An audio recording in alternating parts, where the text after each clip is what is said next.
Kabar baik datang dari kubu Oxford United menjelang laga penting kontra Sunderland. Pelatih Gary Rowett memberikan sinyal positif terkait kondisi Oleh Romeni, striker berdarah Indonesia yang mulai menunjukkan semangat luar biasa untuk kembali ke starting 11.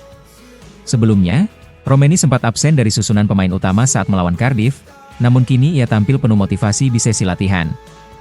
Rowett menyebut bahwa Romeni adalah salah satu pemain yang paling berambisi untuk tampil sejak menit pertama, membuka peluang besar baginya untuk kembali unjuk kemampuan. Selain membahas Romeni, Rowett juga memberikan update terkait pemain lain dalam skuad. Salah satu yang menjadi sorotan adalah kondisi Hide yang baru saja pulih dari gegar otak. Meskipun sang pemain menyatakan siap untuk kembali merumput, Rowett memilih untuk mengambil pendekatan hati-hati. Ia menyoroti pentingnya mempertimbangkan skenario terburuk, termasuk risiko benturan kepala saat pertandingan. Pendekatan ini menunjukkan kepedulian pelatih terhadap kebugaran jangka panjang para pemainnya. Situasi di dalam tim pun tampak kondusif dan penuh semangat. Rowett mengungkapkan bahwa pemain seperti Stan Mills dan Ruben Rodriguez juga menunjukkan ambisi tinggi untuk tampil sebagai starter. Adanya persaingan sehat dalam skuad dinilainya sangat penting untuk menjaga intensitas dan kualitas tim. Kondisi ini memberi keuntungan tersendiri bagi Oxford United yang tengah membutuhkan konsistensi demi meraih hasil maksimal di papan tengah Championship. Oleh Romeni sendiri didatangkan Oxford United pada bursa transfer Januari 2025 dari klub Belanda FC Utrecht. Sejauh ini, ia telah mengoleksi 13 penampilan dengan torehan 1 gol. Walau kontribusinya dalam mencetak gol belum maksimal, pertandingan melawan Sunderland bisa menjadi titik balik dalam karirnya di Oxford.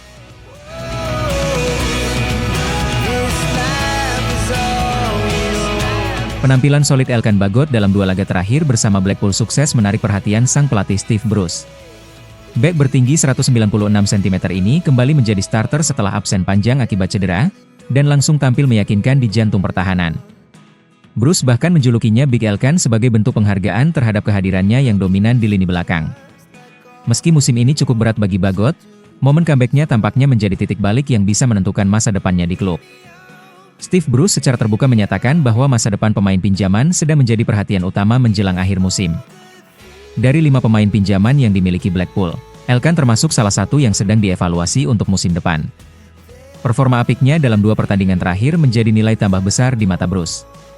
Ia juga menegaskan bahwa meskipun sempat lama absen, kontribusi Bagot tetap signifikan bagi kestabilan pertahanan tim.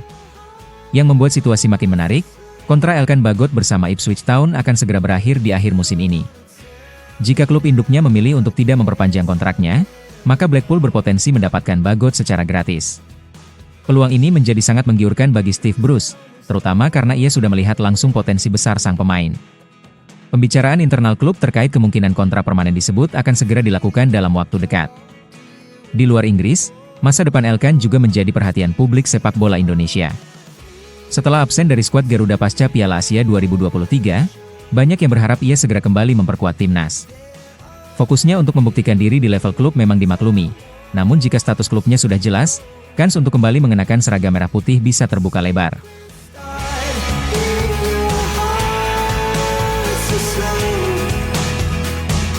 Sandy Walsh tengah bersiap menjalani salah satu pertandingan paling bergengsi dalam karirnya, menghadapi Cristiano Ronaldo di perempat final AFC Champions League Elite.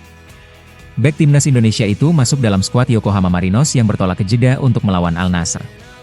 Pertemuan ini menjadi magnet perhatian publik Asia, mempertemukan pemain Asia Tenggara terbaik dengan salah satu ikon sepak bola dunia. Lewat unggahan Instagram pribadinya, Sandy memperlihatkan semangat tinggi menyambut duel besar ini. Ia membagikan suasana latihan awal di Jeddah, yang kini menjadi sorotan internasional menjelang laga seru tersebut. Sepanjang kompetisi, Sandy menjadi pilar utama di lini belakang Marinos dan telah tampil penuh dalam 3 pertandingan krusial. Di bawah pelatih Steve Holland, ia turut membawa Marinos lolos dari fase grup dengan kemenangan atas tim kuat seperti Shanghai Port. Namun dinamika tim kini mengalami perubahan drastis. Steve Holland resmi diberhentikan dari kursi pelatih kepala, dan posisinya digantikan oleh Patrick Kisnorbo yang sebelumnya merupakan asisten pelatih. Kisnorbo ditunjuk sebagai pelatih sementara untuk memimpin tim menghadapi laga penting kontra Al Nassr. Meski situasi ini menambah ketegangan, kepercayaan yang sudah diberikan kepada Sandy membuka peluang besar baginya untuk tetap dipercaya sebagai starter di laga ini. Bagi publik Indonesia, laga ini bukan sekadar pertandingan klub Asia. Nama Sandy Walsh menjadi simbol harapan dan kebanggaan karena akan bertarung langsung melawan salah satu legenda hidup sepak bola dunia. Penampilannya melawan Ronaldo bisa menjadi momen pembuktian sekaligus peluang besar untuk mengangkat namanya di level Asia. Jika mampu tampil gemilang dan membantu timnya menahan serangan Al Nassr, Sandi berpotensi mencetak sejarah tersendiri dalam karirnya.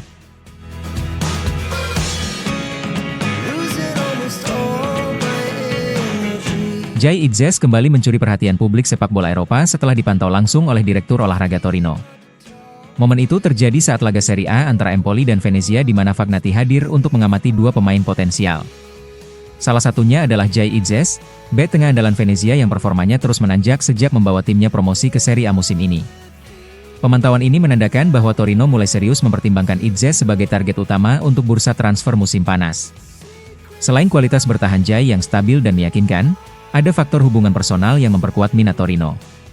Paolo Vanoli, pelatih Torino saat ini adalah mantan pelatih Venezia yang membawa klub tersebut naik kasta musim lalu. Kedekatan Vanoli dengan mantan anak asuhnya bisa menjadi kunci pendekatan personal dalam proses negosiasi nanti.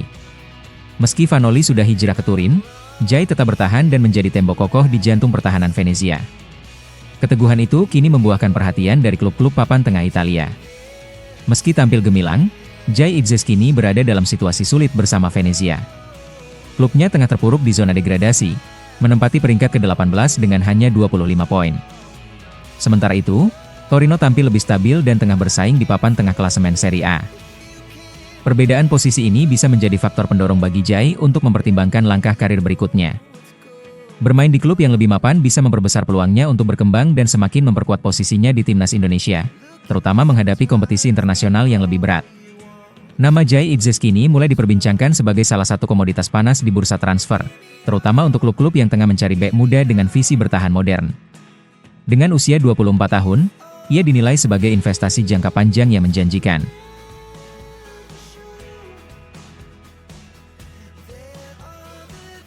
Kabar mengejutkan datang dari Liga Malaysia, di mana klub raksasa Kuala Lumpur City FC tengah memburu dua pemain naturalisasi dari timnas Indonesia. Informasi ini pertama kali diungkap oleh media Malaysia Harian Metro yang menyebutkan bahwa kedua pemain tersebut telah masuk dalam radar klub jelang musim baru Liga Super Malaysia. Meski belum diungkap identitasnya, sumber dari media tersebut menyebut bahwa kedua pemain ini merupakan sosok berpengalaman yang diyakini mampu mengangkat performa tim. Tak tanggung-tanggung, mereka diproyeksikan sebagai bagian penting dalam misi besar KL City musim depan. Menurut laporan, negosiasi saat ini tengah berlangsung antara pihak klub dan agen dari kedua pemain tersebut. Agen tersebut bahkan dikabarkan sudah siap membawa sang pemain ke Malaysia dalam waktu dekat. KL City tampaknya sangat serius dalam memperkuat skuadnya demi hasil maksimal musim depan. Sumber dari Harian Metro menekankan bahwa kualitas kedua pemain ini tidak bisa dianggap remeh, bahkan disebut memiliki skill dan pengalaman yang mumpuni di level internasional.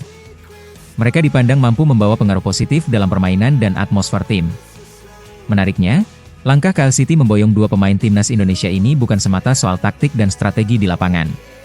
Ada faktor komersial besar yang menjadi pertimbangan utama, yakni menarik perhatian warga negara Indonesia yang tinggal di Malaysia, khususnya di wilayah Kuala Lumpur dan sekitarnya.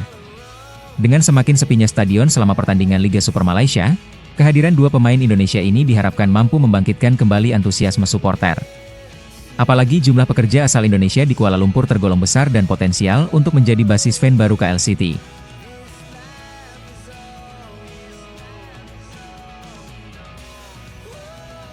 Ketua Umum PSSI Erick Thohir baru-baru ini mengeluarkan pesan tegas yang mengejutkan banyak pihak, terutama dalam lingkup sepak bola nasional.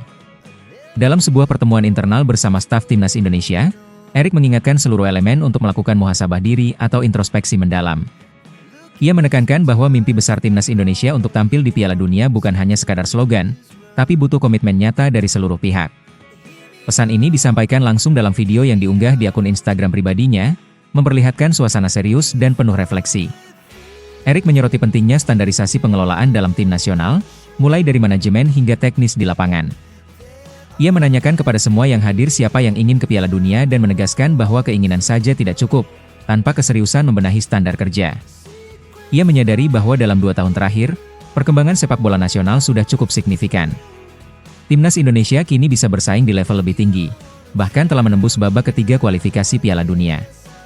Dalam refleksinya, Erick juga mengangkat keberhasilan Timnas Indonesia di berbagai level, mulai dari U17 hingga senior, termasuk meraih medali emas SEA Games setelah penantian 32 tahun. Meski begitu, ia tidak ingin semua pencapaian ini membuat semua pihak terlena. Erick menyampaikan bahwa standar kita sekarang sudah jauh lebih tinggi dari 2 tahun lalu, dan karena itulah introspeksi menjadi penting. Di akhir pernyataannya, Erick Thohir menekankan pentingnya kemampuan adaptasi dan pergerakan ke arah yang lebih progresif. Ia menolak gagasan untuk mundur dan justru mendorong semua pihak agar terus bergerak maju. Ia mengingatkan bahwa kegagalan untuk beradaptasi dengan perubahan adalah tanda bahwa kita belum siap menghadapi masa depan.